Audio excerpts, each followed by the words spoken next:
this video we are going to learn simple present tense B form WH questions. साधा वर्तमान काळ बी form म्हणजे M is R वाले ज्याची सुरुवात WH ने होते असे प्रश्न. ओके, डू आणि डज वाले प्रश्न वेगळे आहेत, ते पण सिम्पल प्रेझेंट आहे आणि एम इज आर वाले पण आहेत, पण त्याच्यामध्ये कुठल्याही प्रकारचा ॲक्शन वर्ब नाही आहे. याच्यामध्ये कुठल्याही प्रकारचा ॲक्शन वर्ब नाही आहे असे प्रश्न आहेत. मग इथं पहिला प्रश्न आहे व्हॉट इज युअर नेम, म्हणजे कधी आयडेंटिटी वगैरे विचारण्यासाठी असा प्रश्न विचारतो आपण. व्हॉट इज युअर नेम, तुमचं नाव काय आहे, याच्यामध्ये इज आलं आहे बघा. दुसरा प्रश्न आहे वेअर एम आय नाव. ओके, वेअर ॲम आलं आहे, आय असल्यामुळे ॲम आलं, मी आत्ता कुठे आहे.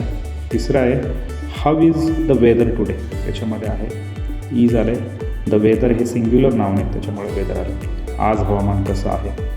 आणि चौथा आहे वाय आर यू सॅड, तुम्ही दुःखी का आहात. तुम्ही किंवा तू दुःखी का आहेस असं पण येतं. ओके, इथं भावना, इमोशन आणि स्थिती विचारण्यासाठी आपण simple present tense be form WH question वापरू शकतो. आयडेंटिटी, लोकेशन, डिस्क्रिप्शन, वर्णन विचारण्यासाठी how is the weather, how are you हे याच्यामध्ये येईल. Why are you sad. Okay, तर अशा पद्धतीने याच्यामध्ये पण ॲम इज आर वापरतो आपण. बी फॉर्म म्हणजे ॲम इज आर वापरतो, याच्यामध्ये कुठेही ॲक्शन वर्ब नाही आहे. ओके, तर ॲम इज आर वापरूनच हे तयार केलेलं आहे, याच्यामध्ये कुठल्याही वर्ब ॲक्शन वर्ब वापरलेलं नाही आहे. आणि already you know that when do we use am and when do we use is and are. Am कधी वापरतात, इज कधी वापरतात, आर कधी वापरतात हे माहिती आहे तुम्हाला. ॲम म्हणजे शक्यतो आयच्या आधीच येणार, इथं बघा जसं दिलेलं आहे वेअर एम आय नाव. ओके, इज म्हणजे जिथं सिंग्युलर नाउन असेल त्याच्या आधी इज येणार. शी असेल किंवा ही असेल किंवा इट असेल त्याच्या आधीच इज येणार.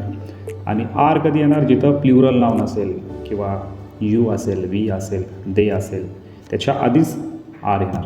अशा पद्धतीने आपण simple present tense be form WH question तयार करू शकतो. शेवटीला मराठीत जेव्हा आपण करतो त्यावेळेला कुठल्याही प्रश्नाच्या शेवटीला आहे येतं, फक्त आहे. हा जसं की तुमचं नाव काय आहे, मी आता कुठे आहे, आज हवामान कसं आहे. तर आहे जिथं आहे शेवटीला तो म्हणजे आपला simple present tense WH form question be फॉर्मवाला. ओके, समजलं? थँक्यू.